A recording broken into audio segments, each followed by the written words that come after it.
Provérbios capítulo 1, a partir do versículo 20.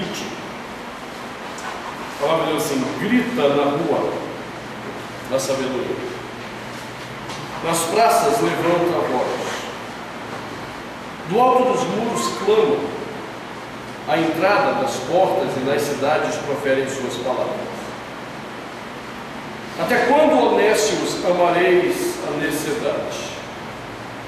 E vós, escarnecedores, desejareis o escárnio, e vós, loucos, aborrecereis o conhecimento. Atentai para a minha repreensão, eis que derramarei copiosamente para vós outros o meu espírito, e vos farei saber as minhas palavras. Mas porque clamei, vós recusastes, porque estendi a mão e não houve quem atendesse. Antes rejeitaste todo o meu conselho, e não quisestes a minha repreensão. Também eu me rirei na vossa desventura, e em vindo o vosso terror eu zombarei. Em vindo o vosso terror como a tempestade, em vindo a vossa perdição como o redemoinho, quando vos chegar o aperto e a angústia.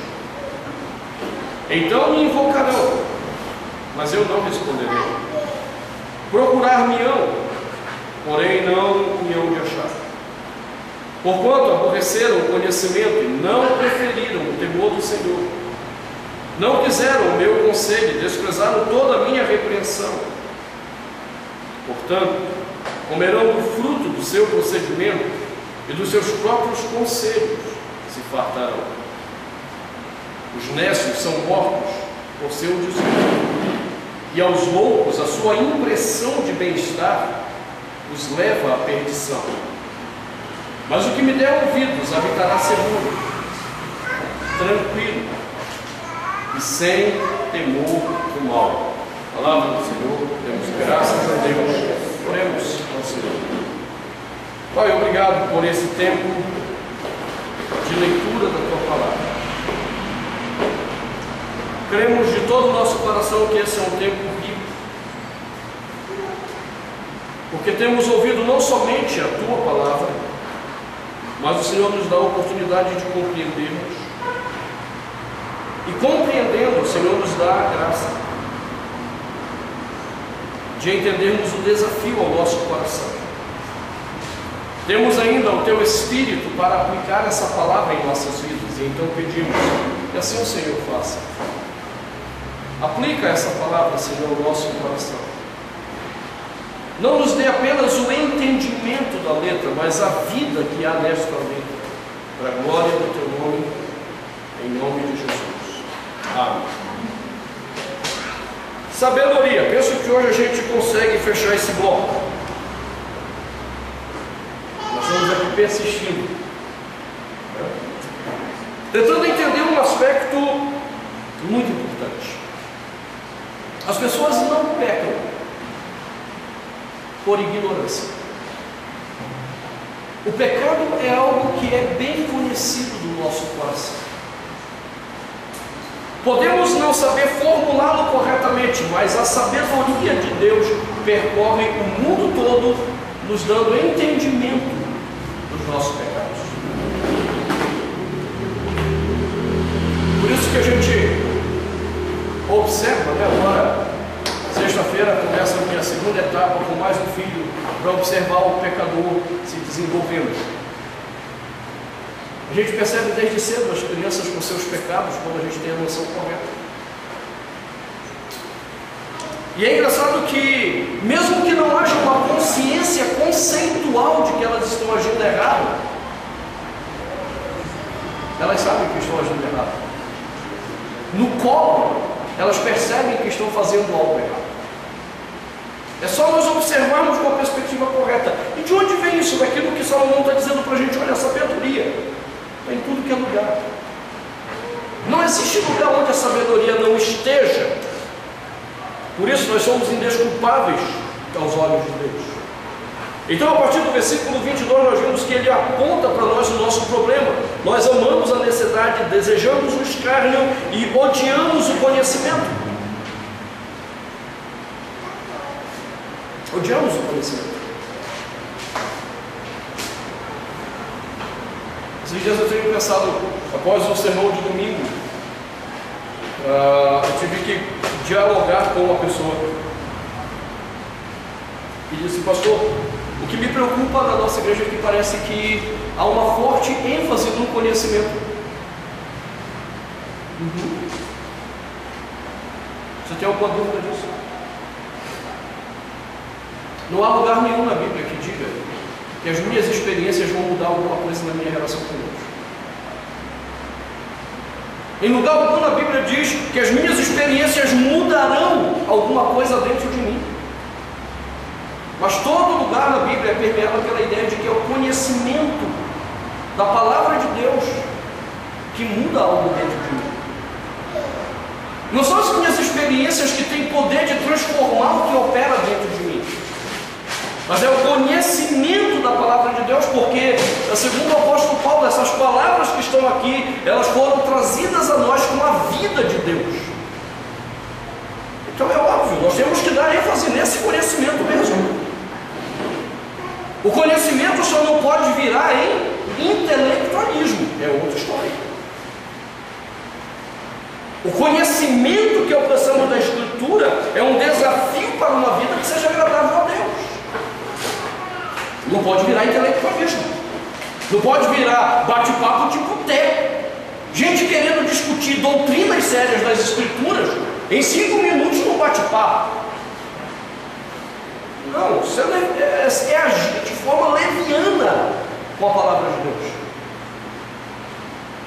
Essa semana eu atendi uma mãe e uma menina que me ouviram falando lá numa igreja. E no primeiro momento elas queriam conversar comigo lá na igreja mesmo sobre o problema da doutrina da eleição. Eu disse: não, eu não tenho tempo para discutir de forma leviana um assunto tão sério como esse. Se vocês realmente têm interesse, então vocês vão ligar lá para o Ricardo, marcar um horário e a gente vai conversar. Porque quando a gente pega o conhecimento da Escritura e vira bate-papo de boteco, isso não faz sentido também nenhum. O conhecimento bíblico não traz essa ideia. Então a ideia toda é que nós não temos tido sabedoria porque nós não queremos o conhecimento. É o que a gente vê nas igrejas por aí. Muito sapatilho de fogo, muito reteté, muita língua estranha. E é interessante porque é tão estranha que eles não sabem o que é e que conhecimento traz. Problemático isso. E Salomão está dizendo: nosso problema, nós odiamos o conhecimento, e então Deus chama a nossa atenção, nós não damos atenção. E aí a partir do versículo 26 ele diz: olha, eu não vou dar atenção a vocês quando vocês então me procurarem, porque durante um tempo eu dei a vocês conhecer a sabedoria, mas vocês não quiseram conhecer a sabedoria. E aí agora vocês vão me buscar, eu não vou atentar para vocês. Então nos versículos 29, 30, 31 e 32 ele coloca as consequências disso. Porque vocês odiaram o conhecimento. Observe de novo o versículo 29. Porquanto odiaram. A palavra hebraica para aborrecer aí não é aborrecer. O tradutor às vezes ele é muito infeliz quando ele usa essa palavra, porque está dizendo: nós temos ódio do conhecimento. Ódio do conhecimento. Porque vocês odiaram o conhecimento, não preferiram o temor do Senhor, não quiseram o meu conselho, desprezaram toda a minha repreensão, vocês comerão do fruto do seu procedimento. Primeira grande tragédia é a gente comer do fruto do nosso procedimento que nasce sem sabedoria. Uma frase que para mim ficou bem marcada durante a semana com o Jairo. Eu brinquei com ele, eu anotei a frase: olha, eu agora vou dizer por aí essa frase, eu vou dizer: anote, é uma frase que eu criei. É uma frase que ele usou muito durante a semana. Você é livre para escolher o que você quiser, mas você não é livre para escolher as consequências. Você escolhe o que você quiser, mas você não escolhe as consequências. É a mesma ideia que nós temos aqui no versículo 31. Você vai comer do fruto do seu procedimento. Você não vai colher outra coisa. Se você está plantando espinhos na tua vida, você vai colher espinhos. Você não vai colher maçã. Graças a Deus eu não colho maçã. Plantarei uma jaqueira. Colher jaca. Né, Pedro? Vitor é meu parceiro de chata lá em casa. Quando o Enio manda para lá, a gente põe na mesa e detona. Bem, a Josi agora nos colocou no caminho educado, né? É que a gente pegava assim, abria já que era a mão lá, aí a Josi tira, limpa tudo bonitinho, né? Ok, eu não quero comer os frutos amargos. E aí ele diz, mais ainda, que os necios são mortos por seu desvio, e os loucos vão à perdição, porque a sensação de bem-estar está os leva a isso. Então ele chama a atenção no 33 dizendo, mas o que me deram ouvidos, o caminho da sabedoria é ouvir a voz do Senhor. E então ele pontua 3 bênçãos. Já examinamos a primeira, quando ele diz, o que me der ouvidos habitará seguro. Já vimos que a ideia de segurança não tem nada a ver com a teologia da prosperidade. Que nem o mal vai chegar na tua casa, e os irmãos acham que não vai ter ladrão, ninguém vai entrar na tua casa, não vai roubar teu carro. Não tem nada a ver com isso. A ideia da segurança aqui é que nós não caminharemos por caminhos que tenham ciladas. É essa a ideia. Eu sei que se eu ouvir a voz do Senhor, o caminho que eu estou trilhando não tem ciladas. A segunda questão que ele disse, nós examinamos também já, é assim, se você ouvir a minha voz, você habitará tranquilo. De novo, a tranquilidade aqui não significa a ausência de problemas. Significa tranquilidade no meio dos problemas. Porque eu sei que eu plantei a coisa de forma correta. Então não importa o que aconteça, eu estarei tranquilo a despeito do que me aconteceu. Eu não vou ter que olhar para trás e me arrepender. Eu não vou ter que me angustiar com a decisão que eu tomei, porque eu entendi que eu tomei uma decisão que estava correta aos olhos de Deus. E se essa decisão foi tomada corretamente aos olhos de Deus, eu estou tranquilo. Não importa quais sejam as consequências disso. É essa a ideia que ele está compartilhando.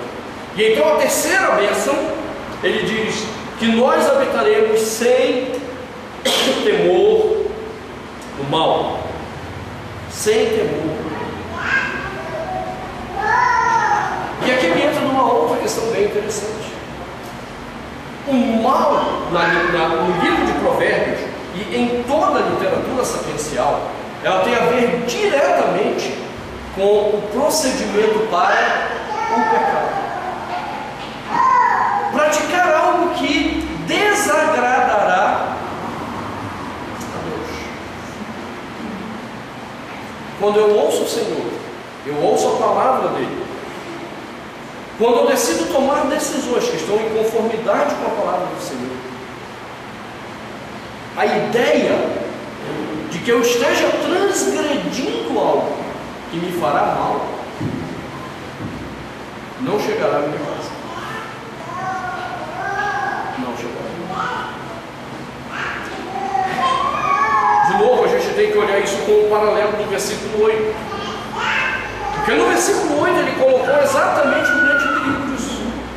Versículo 8 ele diz: filho meu, ouve o ensino do teu pai. Versículo 9: porque eles serão diadema de graça. Filho meu, se os pecadores querem seduzir-te, não o consintas. Todo dia eu serei desafiado a tomar decisões que parecem estar de acordo com a vontade de Deus, mas são seduções pecaminosas. Nós vimos isso na criação do Éden. Satanás chega para Eva e diz o quê? Olha, é verdade que Deus disse que vocês não podem comer de todo fruto.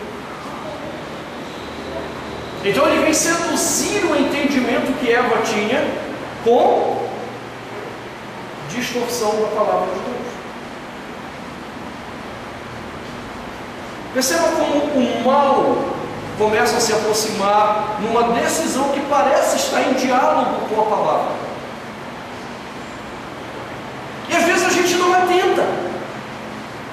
A gente está ouvindo gente abrir a boca em nome de Deus, a ensinar a Escritura para a gente, dizendo aquilo que não está na Escritura.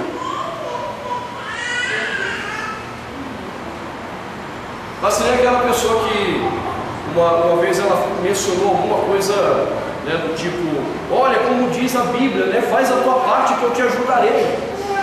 E aí a pessoa: não, isso não está na Bíblia. Não está, deveria estar, porque é uma grande verdade. Por que tem um monte de pregadores fazendo isso? Eles estão dizendo: olha, não está na Bíblia, mas deveria estar lá o que eu estou dizendo. E eles vão acrescentando coisas. E então a gente começa a tomar decisões erradas. E adivinha o que, é que vai acontecer? O mal sobre a nossa vida. Nós vamos colher consequências do pecado cometido. É inevitável. Eu confesso aos irmãos que eu ainda estou chocado de uma conversa que eu tive no sábado à noite,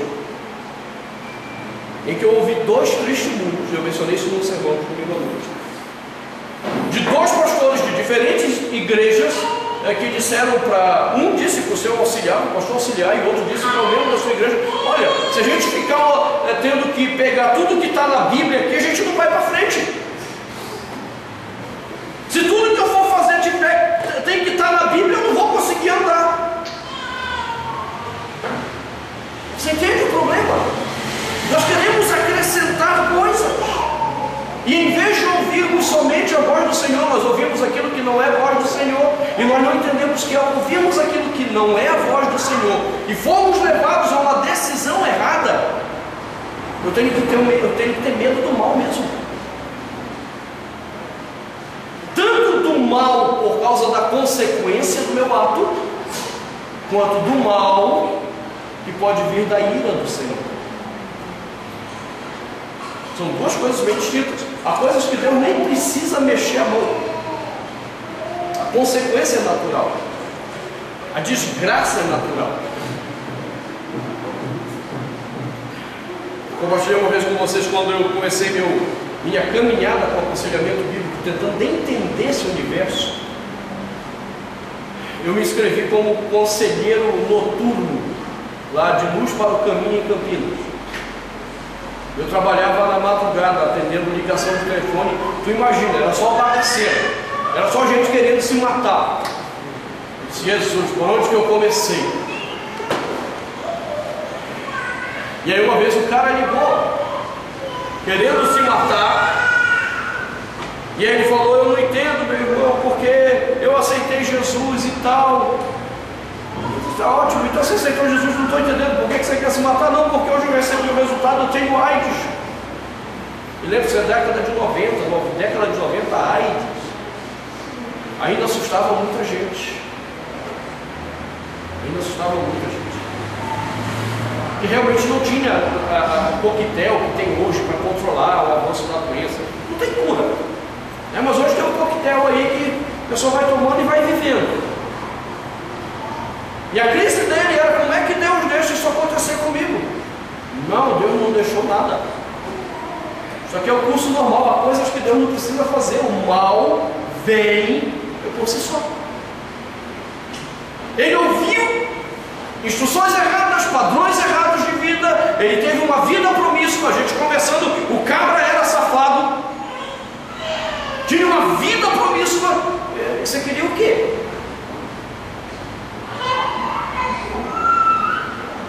Você percebe alguns males que vêm na vida da gente? Deus não precisa fazer nada. Agora outros, Deus envia. Deus envia a nossa vida por causa das nossas decisões erradas, como punições. Lembra do caso de Davi? Ele vai perder seu filho por causa do seu pecado. O seu reino vai virar de ponta cabeça. Deus enviou o mal. Hebreus 12. Esses dias eu não lembro quem foi que ele falou. Foi ontem. Conversando com alguém, ele falando de uma lógica que dizia que não podia aceitar o sofrimento. E ele aprendeu essa lógica, melhor dizendo. Pega Hebreus 12, pô. Ele aprendeu a lógica de que não podia aceitar o sofrimento. Porque um pai bom não usaria o sofrimento para disciplinar os seus filhos. Isso é humanismo. Porque o modelo de pai que a gente tem é Deus. Hebreus 12. É interessante ele dizer que, versículo 4: ora, na vossa luta contra o pecado ainda não tendes resistido até o sangue, e estáis esquecidos da exortação que, como a filhos, discorre convosco: filho meu, não menosprezes a correção que vem do Senhor, nem desmaies quando por ele és reprovado. Você tomou a decisão errada na vida, então o mal virá. Ele poderá vir naturalmente e poderá vir como uma ação de Deus, é o caso aqui. Ele continua dizendo: porque o Senhor corrige a quem ama e açoita todo filho a quem recebe. Ele está tirando isso de Provérbios. É para a disciplina que perseverais. Deus nos trata como filhos, pois que filho há que o pai não corrige? Mas se estáis sem correção, de que todos se têm tornado participantes, logo sois bastardos e não filhos. Além disso, tínhamos os nossos pais segundo a carne, que nos corrigiam e nos respeitavam, e os respeitavam. Não havemos de estar em muito maior submissão ao Pai espiritual, e então viveremos? Perceba, quando ele diz que eu vou habitar seguro, ou sem o temor do mal, é a ideia de que eu não vou ter a consequência de uma decisão errada se eu ouvir a voz do Senhor. Se eu simplesmente aprender a discernir a voz do Senhor, eu não vou colher o mal sobre a minha vida. Eu não vou ter a necessidade de olhar para trás e me arrepender. Agora, se fizermos besteira, é bom que a gente aprenda pelo menos o caminho do arrependimento. Se até aqui já temos cometido algumas besteiras na vida da gente, já tomamos decisões erradas, decisões que não dá para voltar atrás, o melhor caminho é o arrependimento. Tem um ditado que diz: olha, não dá para chorar sobre o leite derramado. Ok, mas eu penso que seja bom limpar o fogão, porque aquilo pode ficar pior, fedido, azedo, aquele cheiro azedo de leite estragado. Fez a besteira, tenta então reparar, e o reparo, segundo a Escritura, é por meio do arrependimento. Então nós precisamos às vezes fazer isso, se o mal de alguma forma já chegou na vida da gente. Nós deveríamos olhar as nossas decisões sempre na perspectiva de que aquilo vai acarretar alguma consequência, e é bom ter o temor correto disso. Por isso que o Salomão começa lá o primeiro discurso, versículo 7, dizendo: o temor do Senhor é o princípio do saber. Ele não vai afastar a mão dele. A mão dele vai estar disposta para os seus filhos, ou para abençoá-los, ou para castigá-los. A mão do Senhor não está recolhida nesse sentido. Ela pode estar recolhida para nos abençoar, isso é Cristo, porque com certeza ela estará estendida para que o mal chegue à nossa casa, para disciplinar Israel. Foram vários os exílios de Israel. Livro de Juízes é interessante. Observe, no final do livro de Juízes, nós temos a tônica do porquê que Deus agia do jeito que agia com eles. Olha lá a sua Bíblia, Juízes 21. Versículo 25 é o último versículo. E diz: naqueles dias não havia rei em Israel. Cada um fazia o que achava mais reto. O que é certo? É o que eu acho. Não é o que eu acho, eu preciso ouvir o Senhor. Eu preciso ouvir com clareza a voz dele, o direcionamento dele para as minhas decisões.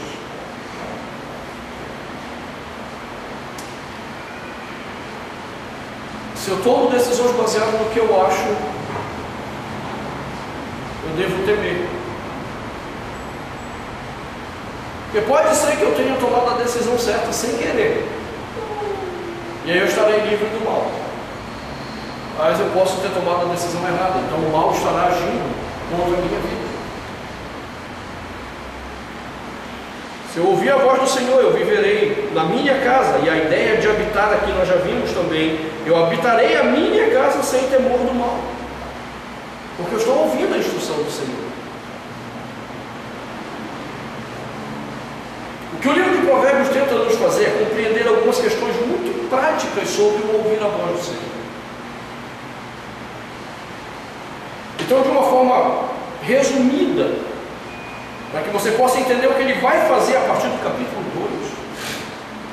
2, entenda como a sabedoria é então desenvolvida e a voz do Senhor é ouvida. No livro de Provérbios, a primeira coisa básica é: a lei do Senhor era a base de todo o entendimento dele sobre a vida. A lei do Senhor.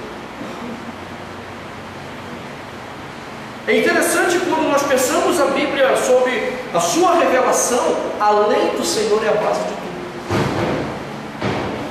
É na lei do Senhor que nós temos toda a descrição da sua vontade. Então seria no mínimo prudente conhecermos a lei do Senhor e aprendermos a relacionar a lei do Senhor com todas as coisas da nossa vida. Resumo da lei do Senhor: 10 mandamentos. E resumo dos 10 mandamentos: amar a Deus e ao próximo. Começamos a ouvir a voz do Senhor quando compreendemos seus mandamentos.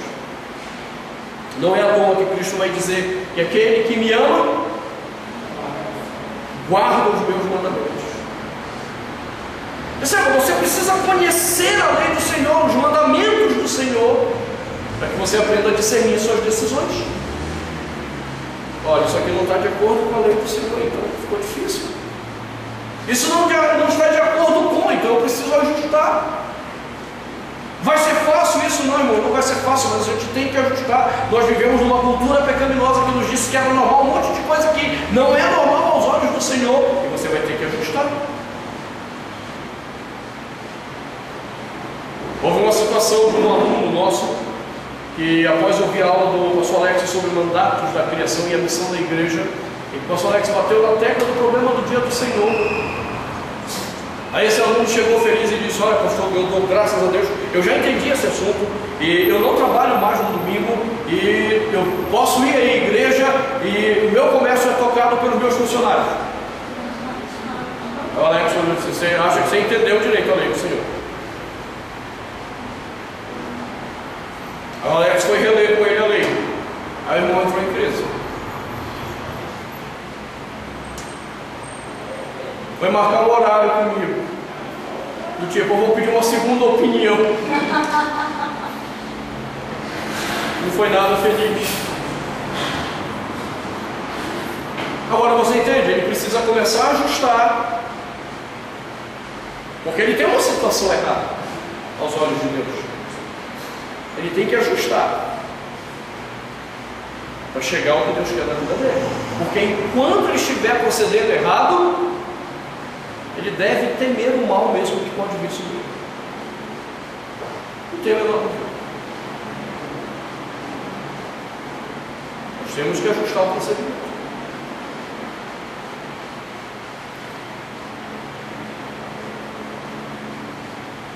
Por isso que eu sempre digo lá em casa, Vitor lembra, sabe isso, quando eles vêm perguntar alguma coisa, ele ou o Arthur: vamos partir de um princípio. Se precisamos tomar uma decisão, nós precisamos perguntar qual é o princípio que sustenta a nossa decisão. E se o princípio bíblico está claro, eu não preciso temer. Pode vir a consequência que for, eu sei que é isso que agrada ao Senhor. Eu já disse a vocês, é isso que eu gosto muito do autoconfrontação. Porque é um curso que nos ensina princípios da palavra de Deus para lidarmos com várias áreas da vida. Entender aqueles princípios são essenciais para dizer: se eu ouvi a voz do Senhor, pratiquei a voz do Senhor, e a lei do Senhor é o fundamento de tudo. Por que a igreja evangélica hoje está perdida? Porque quando eles fizeram a separação de lei e graça, tudo virou apenas uma libertinagem na vida da igreja. Se transformou em desgraça de fato. Porque a lei do Senhor não orienta mais. Triste, trágico para a vida da igreja. Agora, em Provérbios não é apenas a lei do Senhor. É interessante que você vai ver ao longo do livro que a voz do Senhor chega pela instrução dos pais. E aqui é importante entender o ambiente da vida familiar em Provérbios. A figura paterna é a figura sacerdotal, é a figura espiritual. Alguém me ensinará no primeiro momento a voz do Senhor, a vontade de Deus, para que eu possa andar seguro. É por isso que no livro de Provérbios, vários momentos ele vai dizer que nós precisamos ouvir aos sábios, que começa com a casa paterna de preferência, crendo que nossos pais sejam salvos, e que o nosso pai então seja um homem sábio a nos conduzir na verdade. Mas nós também ouviremos pessoas sábias. E aí Provérbios em um momento vai dizer: na multidão de conselheiros há sabedoria. Buscarmos o entendimento com outros irmãos que têm demonstrado entender, demonstrado compreender a voz do Senhor. Pessoas maduras na fé, que nos ajudarão a tomar decisões sensatas.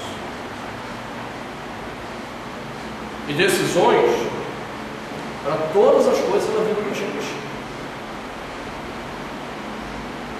Vou comprar um carro, vou comprar uma casa. Tenha certeza de que você está procedendo de acordo com a voz do Senhor. Vou comprar uma roupa. Você tem certeza que você está procedendo de acordo com a voz do Senhor?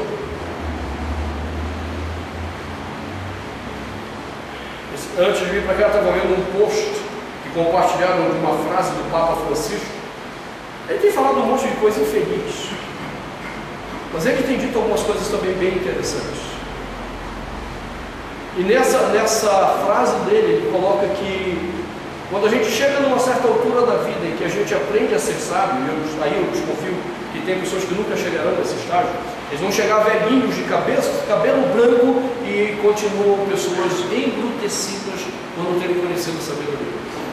Mas ele diz: olha, a gente vai chegar num tempo da vida de sabedoria que a gente vai descobrir que uma carteira de $300 guarda a mesma quantidade de dinheiro de uma carteira de $30. A gente vai descobrir que um carro de não sei quantos $1.000 faz o mesmo papel que um carro de bem menos valor. E a gente vai descobrir no final da vida que a gente mais ostentou do que realmente ateve-se aquilo que era necessário. Por isso que eu estou lhe dizendo: ouvir a voz do Senhor em tudo. Vai comprar uma casa, por que tem que ser desse jeito e desse tamanho? Vai comprar um carro, qual é a necessidade desse tipo de carro? Vai comprar uma calça, qual é a necessidade disso? Não da calça, obviamente. Há necessidade de uma calça. Mas por que daquela calça, aquele valor? Sabe, nós temos muito mais ostentações do que sabedoria nas nossas decisões. E não é à toa que as pessoas estão se endividando por aí, adoidado. E aí tem que viver com temor do mal. Há um pastor que há uns anos atrás eu convivi com ele, e eu vi o processo de endividamento dele. Tudo começou quando eu trouxe o Dr. Heber Campos aqui em Brasília. E o Heber viu que ele tinha um carro muito simples e fez um comentário, né, que a igreja deveria zelar mais pelo pastor, pagar um salário melhor.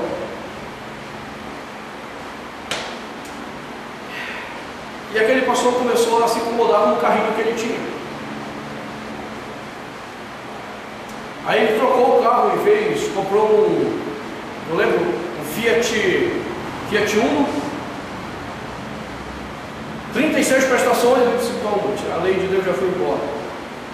E eu sentei com ele e disse, olha, você vai fazer essa besteira, então, quando você terminar de pagar esse carro, só troca quando você tiver dinheiro para trocar.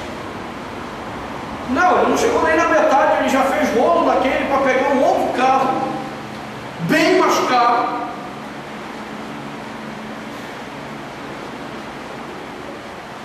E aí ele estava todo endividado para pagar o carro. Aí eu recomendei para ele procurar uma revisional. Procurou a revisional. Despencou o preço do carro, ele pagou lá. Eu disse, bom, agora ele vai sossegar o facho. Não, ele foi lá e deu o carro dele, pegou o mais caro ainda, e se endividou de novo.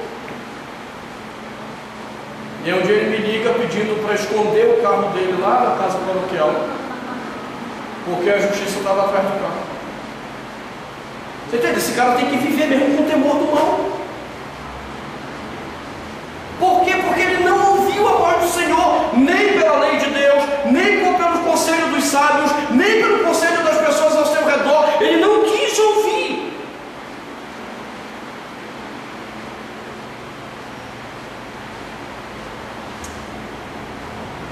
O que me der ouvidos habitará seguro.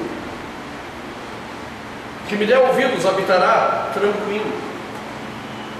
O que me der ouvidos habitará sem temor do mal. Olha, para você é muito bom poder chegar em casa, você poder descansar e dormir, sabendo que você não tem consequências para aguardar de atos errados que você tenha praticado. Não, meu Deus, amanhã sabe Deus o que vai acontecer com o que eu fiz. Bom demais você poder descansar seguro, tranquilo, sem temor do mal, sem a consciência acusar de ter deixado de ouvir a voz do Senhor. Entenda?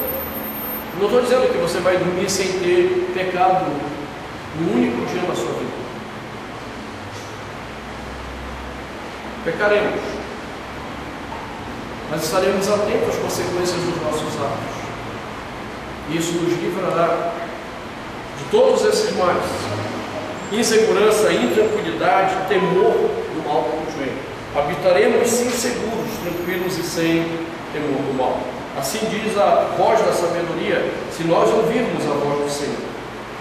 Antes de encerrarmos, então terminamos o terceiro bloco da exposição. Não sei se alguém quer fazer alguma pergunta sobre isso. Alguma coisa que você ouviu, tipo, puxa, eu queria entender melhor esse ponto. Question? No question? Beleza, meu. Aqui é um lugar mais tranquilo que eu falo as coisas, ninguém me pergunta nada. Eu sou claramente, Obrigado, Vitor. Vitor, de você, como é que diz o pessoal, é suspeito.